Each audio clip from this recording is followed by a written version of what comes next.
Welcome back to Worst Engines or Not. Today we're going to talk about the Ford 3.5 liter Ecoboost engine.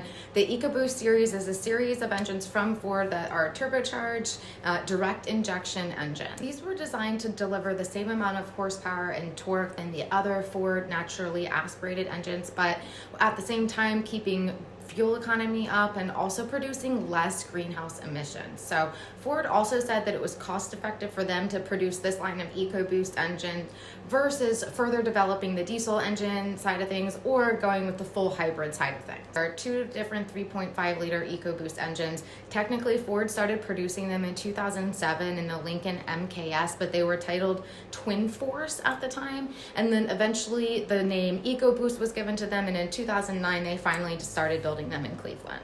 So these were put in a variety of vehicles from 2010 all the way up until 2017, commonly known to be in the Expeditions, the Explorers, the Police Interceptors, MKT, MKS, etc., etc. And it was the first time that Ford combined turbochargers with direct injection with VVT. It's a totally new direction for them. So as we all know, this didn't come without its problems. One of the main issues with this engine is going to be your intake valve carbon buildup. And really, this is a problem that you're going to see with any direct injection engine. So basically with direct injection, fuel is being sprayed directly into the combustion chamber, and then it's going to proceed into the cylinders. And there's always going to be oil blow by, and eventually this is going to begin to cake onto the valves, and it's going to cause excessive buildup over time. This can eventually restrict airflow, and it's going to cause things like misfires, rough idle, can eventually lead to larger, more catastrophic issues as well. These also had timing chain problems. The timing chains were known to stretch. This is probably the most common problem that we see with this.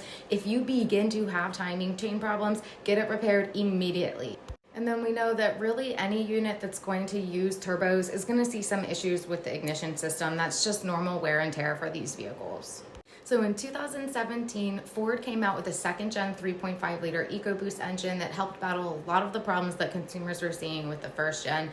They added port injection into this while keeping the direct injection. So again, this is brand new technology. The introduction of the port injectors definitely helped battle that intake valve carbon buildup. And then we also saw upgrades to the turbos, the camshaft, and the timing change to help combat the problems that consumers were seeing earlier on.